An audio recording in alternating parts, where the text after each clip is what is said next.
September 16th, 2042. The night is clear and I can see stars on the rim of the moon. It's strange to think that there are people up there.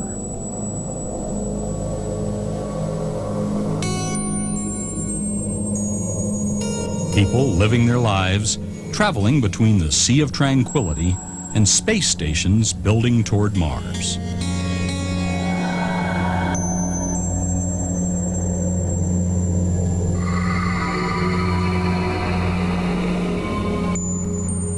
When my father was young, Mars was merely an old story, a myth to fill the mind of dreamers. In my daughter's lifetime, she might well take the space train there and beyond. It's good to be home again after so long away.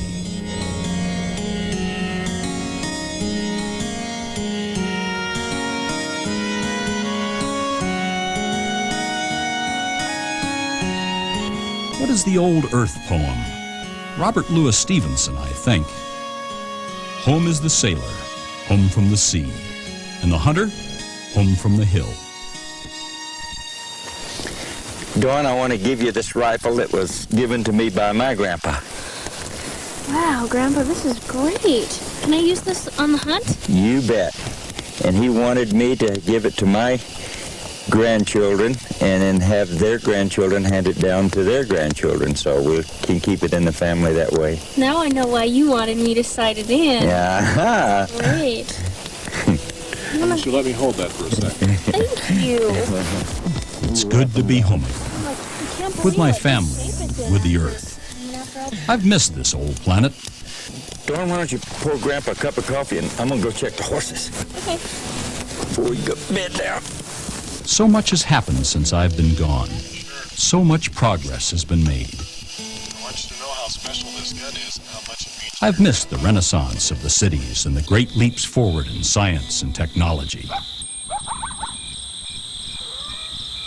How very far we've come. It's good to be home.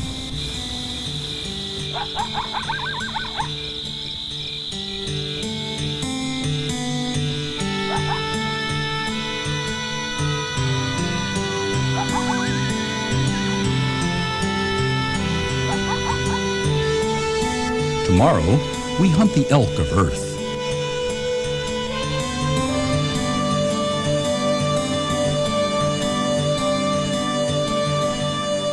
What a simple thing it seems, yet it is almost a miracle. In a world tamed by science and technology, there are still provinces where wildness rules. Where a man or a woman can still feel the ancient connections to the earth. Wildness. How easily it might have been lost. When you move through this country, it's easy to imagine that wildlife has always been abundant here. That all these living things have shared the seasons of our lives. You assume that this is the way it's always been, the way God imagined His creation to be.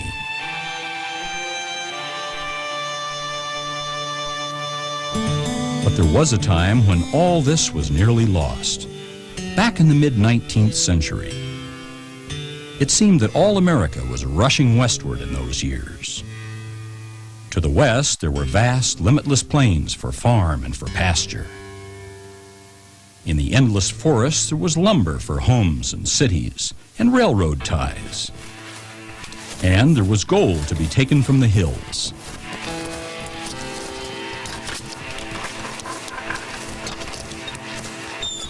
To the west, there was space for the American dream.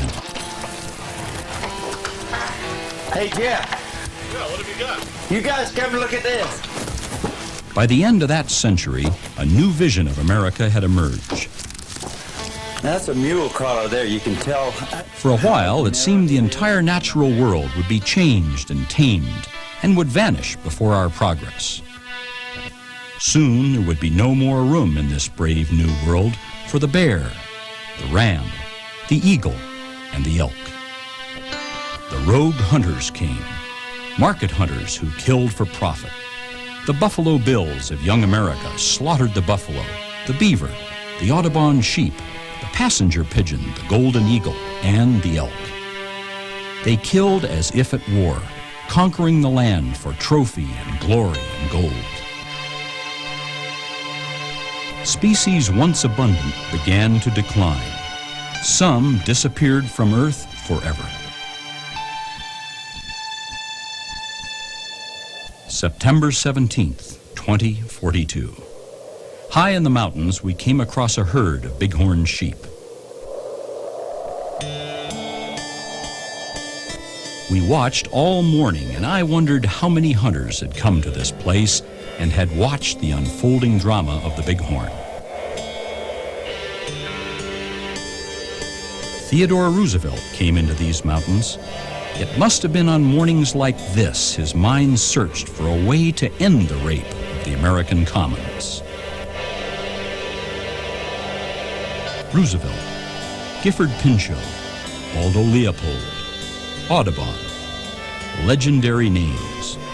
Together, this handful of conservationists and naturalists created a new ethic, a new awareness of the value and the fragility of the natural environment. Together, just in time, they saved the wild lands and wild creatures of North America. They were conservationists and naturalists. But there was something else they were. All were hunters.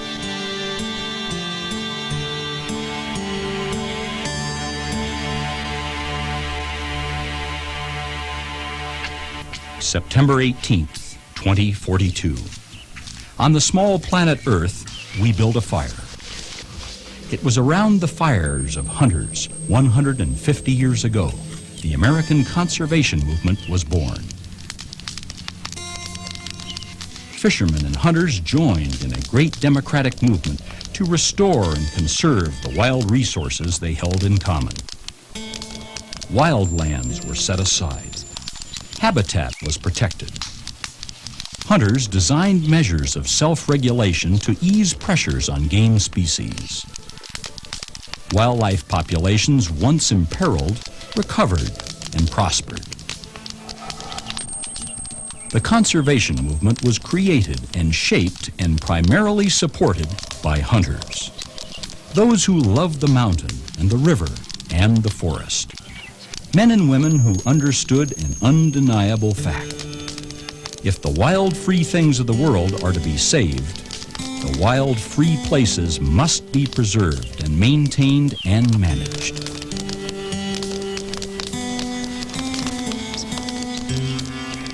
September 19th, 2042. We came upon a cabin in the mountains. It was abandoned at the turn of the millennium, before the lunar base was completed, before the inertial fusion rocket had been perfected. We found an old calendar dated 1999. It was a time when the wildlife and the wildlands of America once again faced an uncertain future. Hey, Grandpa, come here. What is this? That's an old computer keyboard. When I was in school your age, they had to type everything into the computer. I tried to imagine how life must have been in those days.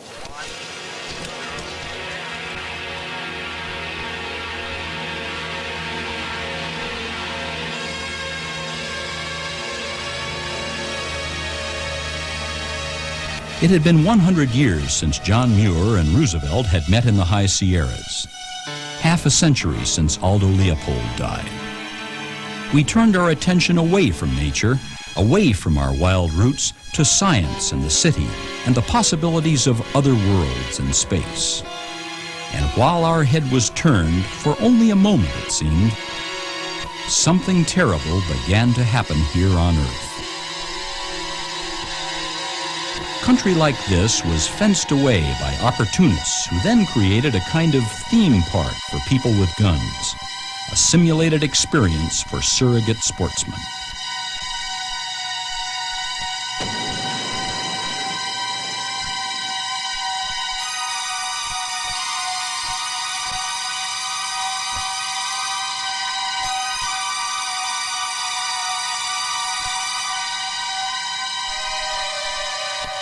domesticated animals were released, and for a fee, the man with a gun could blast away.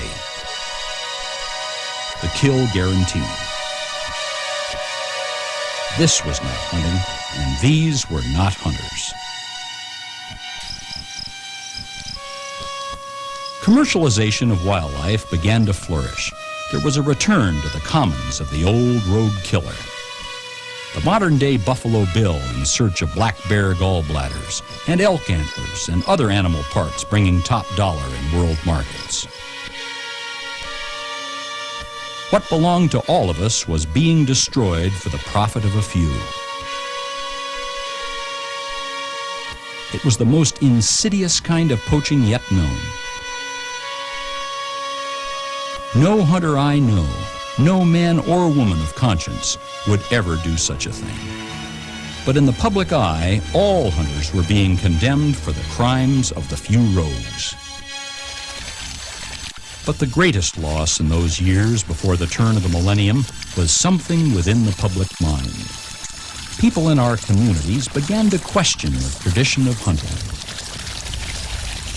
Good people, not just fanatics, but thoughtful, concerned men and women with an honorable point of view, were led to believe that the actions of a few rogues and abusers and counterfeiters represented hunting.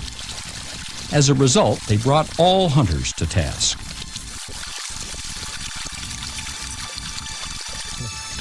The tradition of the hunt was perceived as a thing no longer appropriate to the new golden age. What the public didn't perceive was this: if the tradition of the hunt was lost, the first to miss the hunter would be the hunted. What had been won by Theodore Roosevelt, Bob Marshall, and Aldo Leopold would be taken away. Our connection to the earth and to our past would be severed.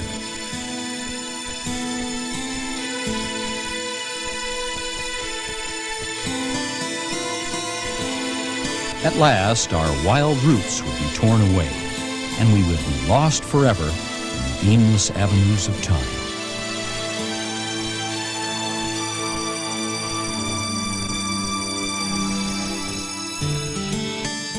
September 20th, 2042. The sun rises. Like the hunter's fire, it could not be extinguished. Nature abides. Out there in the mountain and the forest and the prairie, the earth trembles and still breathes with life.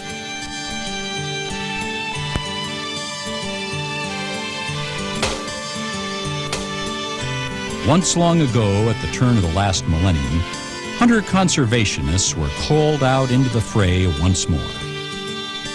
Against enormous odds, filled with the fire of Roosevelt, Audubon, and Leopold, they managed to preserve our connections to the primordial chapters of the human drama.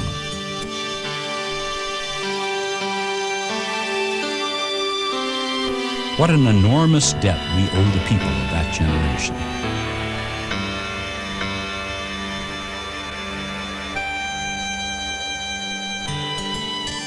They had the wisdom and the will to maintain and preserve the wildness that was our cradle and that shaped us as human beings.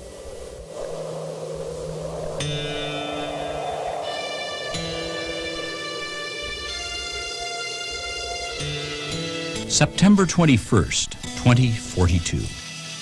How thankful I am for these past few days, for this time spent with my family, that this connection to the earth has been preserved. Find one like this for you alive tomorrow. Well, even if we don't find one, it was worth the time we got to spend up here. That's the best part. The hunters of 50 years ago, of my father's and grandfather's time, were faced with a monumental challenge, and they found within themselves the true value of the hunting experience. They had the foresight to realize that what was pure and basic and real about hunting would be treasured even more by my generation than by theirs. Make sure you have that fire started before I get up. Okay. And so, too soon, I return to our quest for a colony on Mars to continue the hunt for new worlds. But not quite yet. Tomorrow, we hunt for the elk of Earth.